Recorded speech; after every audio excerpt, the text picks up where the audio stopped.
High guys, welcome back to the channel to a new blog. আশা করি তোমরা সবাই ভালো আছো, আমিও ভালো আছি। তো চলো আজকে তোমাদের নিয়ে যাই বইমেলা 2025-এ। হ্যাঁ, আমাদের কাটোয়ায় বইমেলা ফাইনালি এলো।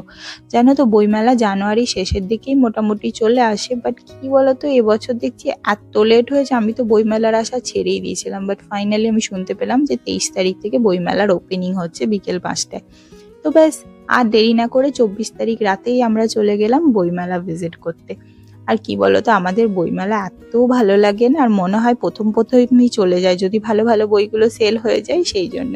আর এখানে কিন্তু এবার আমাদের সাথে পাল্লা দিয়ে মাম্মামও কিন্তু বই কিনতে পিছিয়ে নেই। এই দেখো, ওর ফার্স্ট পারচেস হয়ে গেল, আর সেটা তোমাদেরকে দেখিয়েও দিচ্ছে। আর কত খুশি দেখো। তারপর এখানে আমি মাম্মামের জন্য কয়েকটা বুক ফাইন্ড করছি, আর তারপরে আমি আমার জন্য শান্তিতে বুক ফাইন্ড করলাম।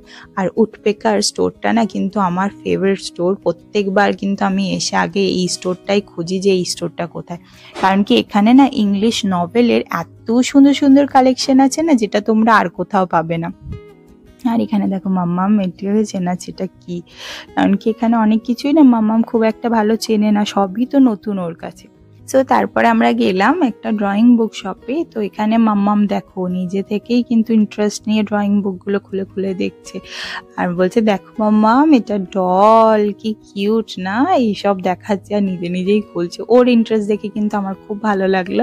তারপরে এই স্টোরটা যখন গিয়েছিলাম, এখানে মাম্মামকে দেখো চকলেটও দিয়েছে, ওই বুকটাও দেখাচ্ছে, বাট আমরা লাস্টে কিন্তু অন্য বুক নিয়েছিলাম, এইটা নিয়ে নিই। আর এখানকার আঙ্কেল মাম্মামকে খুব ভালোবেসেছে, বললো যে হ্যাঁ, ও যে বুক ছুঁয়ে ছুঁয়ে দেখছে এটাই কিন্তু অনেক, ওকে বাধা দিও না। কি বলতো, ভয় লাগে যে ফালতু যদি কোনো বই ছিঁড়ে টিড়ে ফেলে তখন অন্যই কেলেঙ্কারি হয়ে যাবে। তারপরে আঙ্কেলের সাথে অনেক গল্প করে মাম্মাম চলে এলো পাপার সাথে অন্য একটা বুক স্টোরে বুক দেখতে। আর এখানে দেখো পাপা কত কষ্ট করে আর একটা বই দেখছে। তারপরে আমরা বুক টুক দেখে এবার চলে এলাম ঘটি গরম খেতে। ঘটি গরম না আমার খুব একটা ফেভারিট ফুড, আর এটা কি বলতো, ফুচকার মতো তো আশেপাশে পাওয়া যায় না আমাদের, সেই জন্য এটা যখনই দেখি ভরা পেট থাকলেও কিন্তু আমি এটা ছাড়ি না।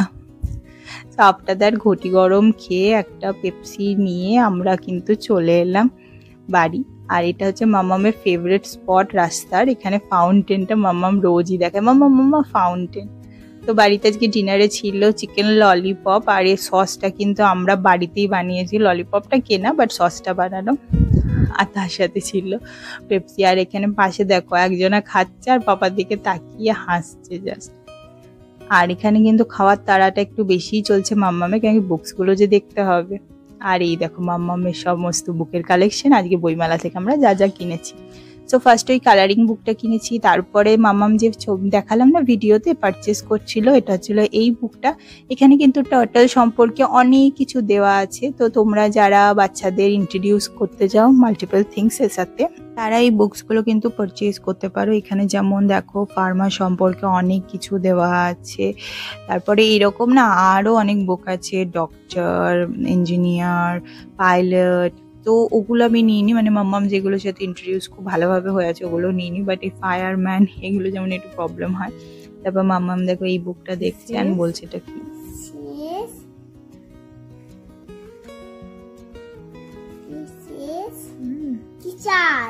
আর আমি কিন্তু এবার দেখো খুব কমই বুক কিনেছি, যেমন এই একটা নিয়েছি পাগলা দাশু, এটা আমার পড়া নেই সেই জন্য গোলুগুলো নিতে। এটা টুনটুনি বাঘ আর বিড়ালের গল্প। আর নিয়েছি গণিতের সূত্রাবলী। আর গোলু নিয়েছে এই বুকটা 366 ওয়ার্ডস ইন কলকাতা। এটা কিন্তু গোলুর থেকে আমার বেশি পছন্দ হয়েছে, কারণ কি এখানে কলকাতার যাবতীয় ফেমাস জায়গাগুলো দেওয়া আছে, অ্যান্ড ওর কার্টুনও করা আছে, বাট ইনফরমেশনও আছে।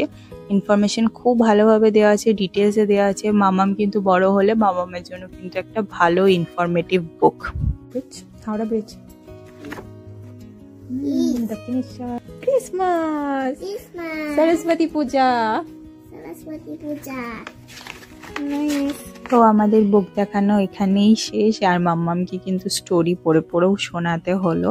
তো আমাদের বুক কালেকশন তোমাদের কেমন লাগলো জানিও। আর কিন্তু বইমেলা গিয়ে কিন্তু আমরা হস্তশিল্প মেলারও ভাইবস পেয়েছি। এই দেখো এই পটটা ওখান থেকে কিনেছি, ওখানে একটা হ্যান্ডমেড শপ ছিল ওখান থেকে নিয়েছি। এটা 50 রুপিস কস্ট করেছে। আর মাম্মাম দেখো তোমাদেরকে এখানে শো করছে, আমার কিন্তু খুব কিউট লেগেছে।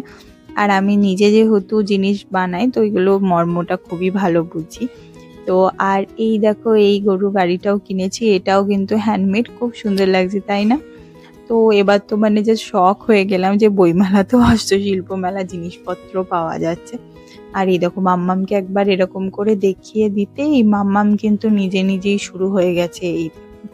সো আমাদের আজকে ভিডিও এইটুকু। যদি কিছু ভালো লাগে please do like, comment, share and do subscribe the channel. Tata.